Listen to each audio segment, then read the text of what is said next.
The sun is up, it's a beautiful day. My beginning will be as bright as the sun. Come, won't you come along?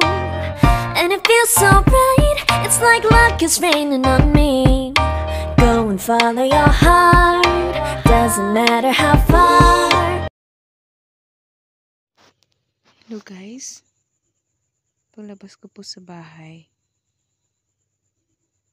nakita ko po ang langit, napaka-araw, taas po nagsikat ng araw.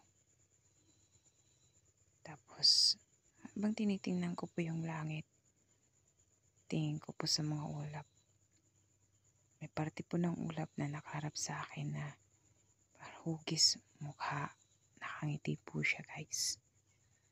Tapos habang tinititigan ko siya, tapos nasipan ko po siyang kuhanan ng video.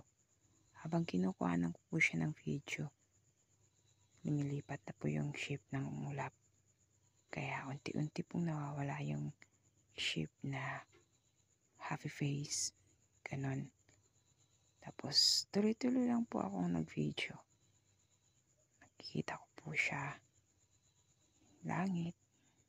Mga ulap na nagpapanibago, nag-iiba-iba po ng hugis.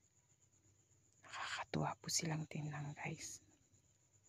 Habang tinitingnan ko po ang paligid ng kalangitan, napakagaham po ng aking pakiramdam.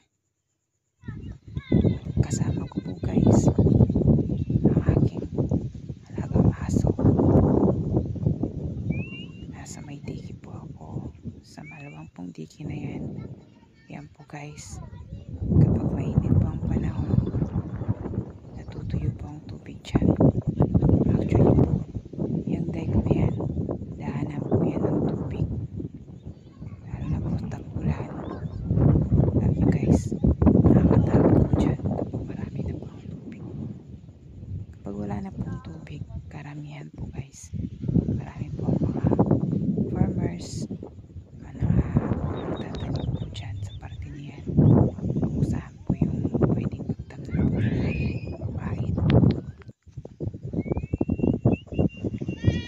Guys, isa po sa mga kamag-anak ko, nagtatanim po sila ng papaya dyan. In English po, bitter po. Tapos nung nakita ko po siya guys, binigay ko po na ng papaya, sabi niya sa akin. Kuha na lang daw kami doon. Yun po sa bandang yun, no? Yeah, thank you.